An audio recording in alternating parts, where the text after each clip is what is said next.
Motives are a form of want, and sometimes motives are very overt. It's like I really have a clear goal in mind or a desired outcome in mind.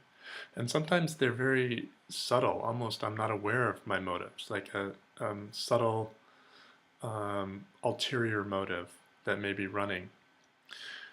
But whenever a motive is going on and you're trying to do the work, it can become a kind of conflict, kind of distraction. It's just like if you're trying to get a fair trial in a court of law, if someone has a motive, then it skews the fairness. Like if the judge had a motive, then it wouldn't be a fair trial. Or if you're doing science and you're trying to explore some aspect of nature, if if you have a motive to try to prove this particular idea, you may start ignoring some of the facts that oppose that. This is natural for the mind to do. It's built into all of us, but it's something to be aware of if you're doing the work or you're doing something where you want to be really objective. Motives, by the way, are not a bad thing. Whenever you're dealing with action in the world, then having a goal or a desired outcome and then focusing on that goal or basically having that motive is is effective. That's what we call motivation. And and so there's nothing wrong with having a motive in general.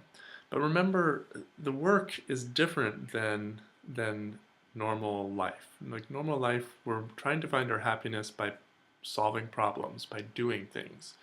Whereas with the work, we're doing the opposite of process. We're actually trying to find, we're trying to not get not problem solve, not try to reach an endpoint. We're just letting go, basically. So a goal is all about focusing. It's like you can see this arrow here. It's focusing down to a point, and it's got a direction, it's got a focus, it's got drive. It's all about achievement and action. It includes things like I need and I want, and of course, success and failure is built into having a goal. Either you hit the goal or you don't hit the goal. So that's great in the field of action, but when it comes to the work, it's really the exact opposite process. Instead of having the arrow pointing into this focal point, it's coming from a point of stress and it's expanding out. It's letting go of focus. Exact opposite. So the work is about expansion, relaxation, letting go of fixed ideas, exploration, like really looking in all directions, seeing all sides. It's about acceptance, openness, being objective, and ultimately about freedom, about I don't need.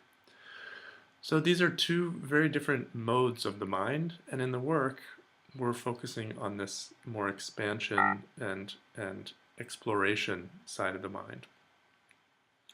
So if while you're doing the work, you're trying to have a goal at the same time, you'll end up with a conflict. And one common way that this happens is you may start turning the work itself into a goal, or peace itself into a goal, or relaxation itself into a goal. In which case, now you're really trying to focus in on getting relaxation, trying to get expansion, trying to be open. So you've turned the direction around, and now you're trying to expand by contracting, and it just doesn't work very well. In addition, you may have other motives that creep in um, regarding what you want to get out of this. Maybe it's peace. Let's look at some common motives. Like I want peace. I need to be happy. I need to fix myself. Like that's a really common motive. Like I need to fix myself by doing the work. Like who would you be without that thought? Or there are motives that can creep in terms of I'm right. I believe I'm right. So I'm going to do this work, but I actually know I'm right. So I'm not actually completely open. I'm focused in on being right instead of being open to all possibilities when I'm exploring. Or similarly, that they're wrong. Or sometimes you'll turn it against yourself and be like, I know I'm wrong. It's just all my fault. I know I'm wrong. Well, that's a motive. And so now I'm trying to prove that I'm wrong by doing the work, and it prevents me from being completely objective, completely open to exploring everything.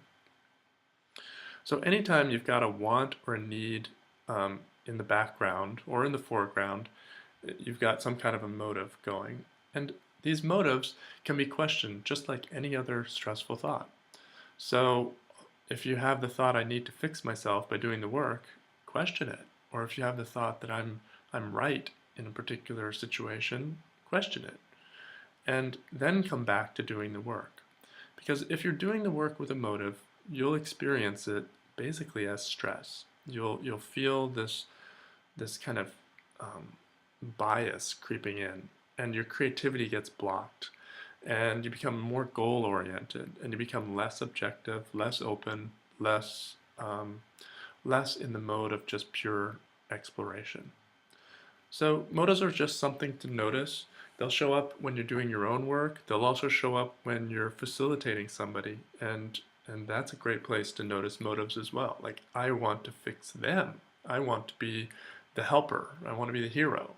Um, or they're not seeing what I'm seeing. I want them to see what I see. So these are all motives.